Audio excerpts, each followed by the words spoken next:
I've just come off a telephone call with a client and been talking about construction costs. So while it's fresh in my mind, I continually get asked about what are the current construction costs, how much will it cost me to build my house, and understandably people want to try and find that out fairly early on in their projects. Of course, to give a specific cost for a specific house is not possible at the very, very early stages, because at the moment there often isn't a house designed yet, and there's no detailed specification. However, there is some very useful information out there. That said, there's an awful lot of disinformation. I'll give you a quick example. Back in July this year, Build It magazine published what they call their benchmark house, and they produce a little publication as an inset into their July issue. And it's actually a really useful little insertion. And what they do is they get an architectural practice to design what is, I would describe as a fairly sort of pedestrian house. It's not particularly exciting, but nonetheless, it's got all the attributes that you need in a house, and it does give you a good starting point for costs. What they then do is get it professionally costed, so they get a QS to go through it, they break down all those costs, and so you can see all the different elements of it, whether it be for groundworks or roof structures or kitchens, bathrooms, that sort of thing. And then at the end they summarise the build cost per square metre. And in fact, while I'm on that note, it's worth bearing in mind, when you look at costs for a house in the very early days, you'll find that most people in the industry refer to costs per square metre of gross internal floor area. So it's often referred to as GIF or GIFA, gross internal floor area. And they talk about cost per square metre for that. And that's not to be confused with your gross external area, which is bigger.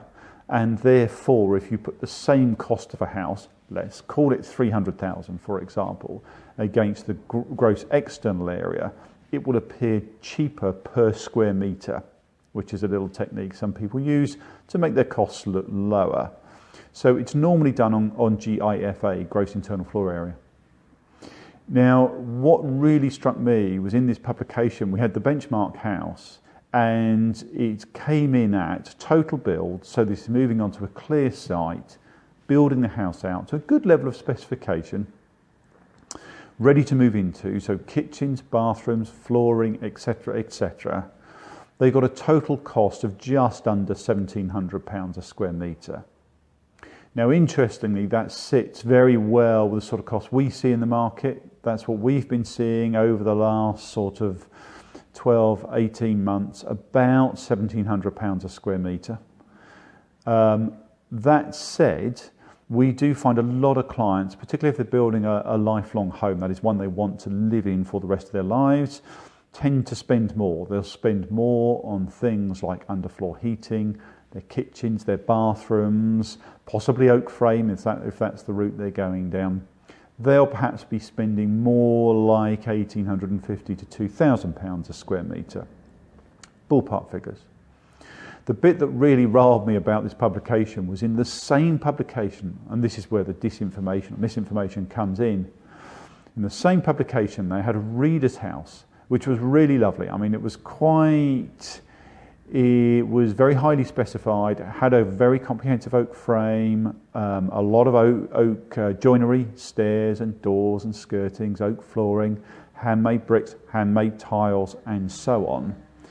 And yet they said that the cost per square metre of floor area, here's interesting, was £1,400 a square metre. Now, how you could justify that against another document in the same publication that said a pedestrian house was £1,700 a square metre was the mind-boggling thing.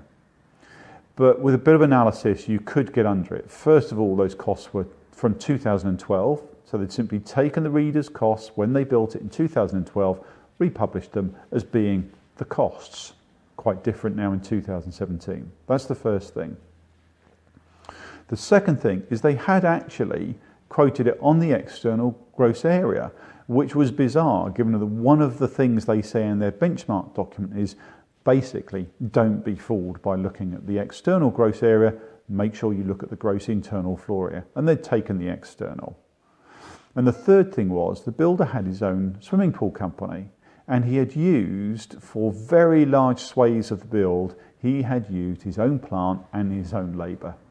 Now, when you did a bit of analysis, pulled apart the numbers a bit, brought it up to current day cost, 2017 costs, it was pretty clear that that was at least 2,200, 2,300 square metre build. So in the same publication, you had two hugely contrasting pieces of information. So this is where I really feel for people trying to find out what costs are.